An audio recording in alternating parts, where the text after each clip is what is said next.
The first scripture is in Luke 11, 5 through 10. And what's the background of this? This is actually in Jeremiah 29, 11 through 14. And the setting is the Jewish captivity in Babylon.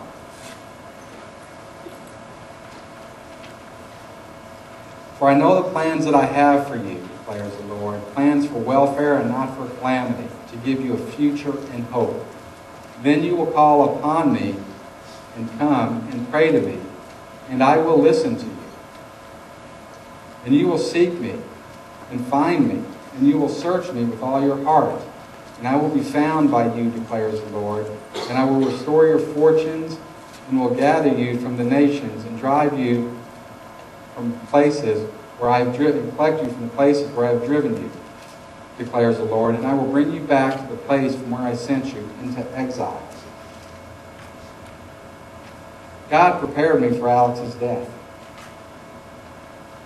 Back at that time, the church had on Friday nights a internet-based class, trying to get people to develop their own website in order to make more money, in order to free themselves from the daily grind so they could go out and do ministry work. Well, my wife and I were involved in that. And how we were involved in that was, Karen had developed a little prayer card. And on the prayer card that was the size of a business card was our son's picture, his name, where he was stationed, and scripture verse. And she gave those out to everybody. And then what really prompted her was, out in church after service, you go out there and mingle with people and you tell them how your week went. People say, "Oh, I'll pray for you." You kind of walk away wondering, will they really remember to pray for me on Monday morning? Well, she handed this prayer card out to people who said, "Oh, I'll pray for you."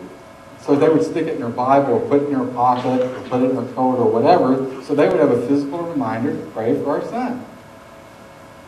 Well, through this internet class, and through a man named Nicholas St. John, we developed a website called Prayer Reminders. And the website was where somebody could go and actually create their own prayer card for their loved ones serving overseas. This was actually launched a week before Alex was killed. When we were putting the website together, I noticed there was something missing from it. There's no explanation of what prayer is. We all think we know what prayer is. We all believe we know what prayer is. And in looking at people who may come to this website, would they really know what prayer is? Some people think it's this magic foo-foo dust or incantations or special words you say, and that makes everything better. But we know that's not what prayer is. Also, we know God does not always answer prayer the way we do.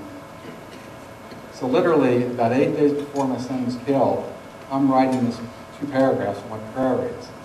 And I end by saying, God does not always answer prayer the way we do.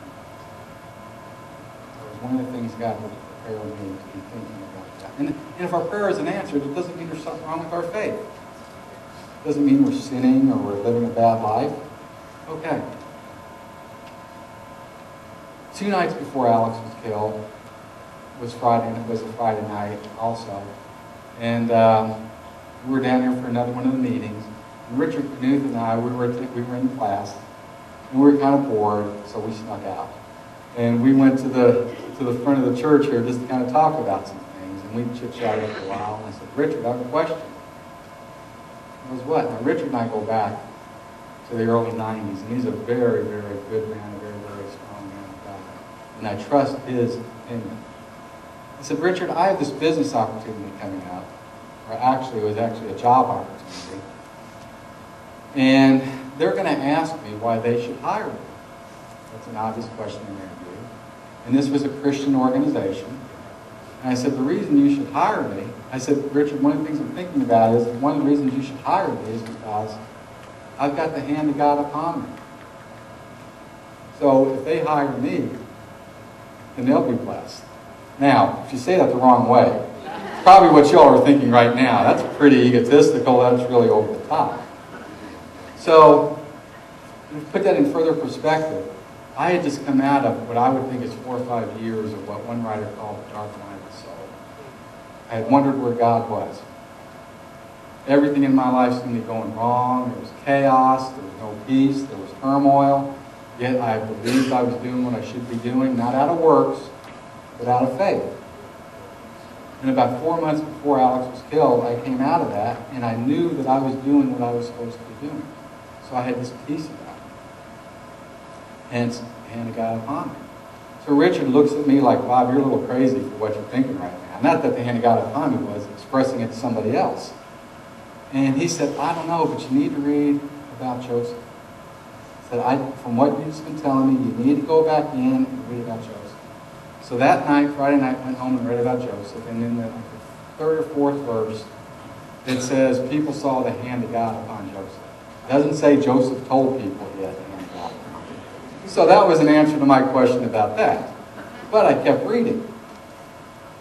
And I read it like you hear people say, oh, I read it, I've never read it or seen it in such a way. That was my experience. All these bad things keep happening to Joseph.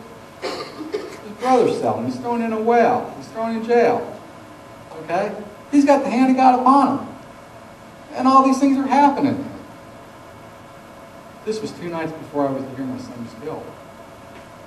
So that Friday night and Saturday morning, I'm reading this, and it's like, oh, so you really can have a strong faith in God, and something bad could happen to you. And it doesn't mean you did anything wrong.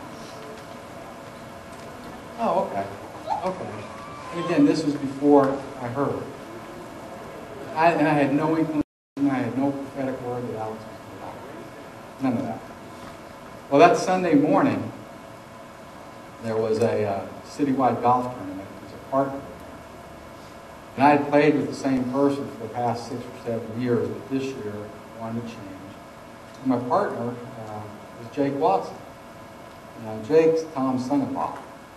Okay? And as a matter of fact, just had a baby, Hannah. So that's good. So this was the first time Jake and I had played golf together in a tournament setting. And so when I received the word, via the phone call that Alex had been killed, Jake was right there. God put Jake there at that moment.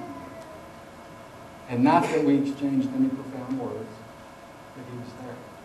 He came over to the house. We left the golf course immediately, walked off, came over to the house, and he stayed there the whole day. And we didn't talk much the rest of the day, but I could look over at him, and I felt a sense of peace. I felt like if I didn't want to do something, I could ask Jake to do it. And he did. Pretty amazing, isn't it? And again, those are just 3 instances of how God prepared me with me at the moment I heard about my son's death. And Alex, I don't know if I mentioned this, he was a gunner on a Humvee. And so every day, we would worry about him every day.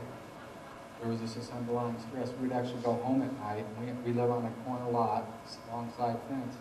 We'd actually prepare stores. We'd slow down to see if there was a military vehicle. So we lived with the threat of hearing this. So that Sunday morning was the last thing on my mind, the absolute last thing. But God came through.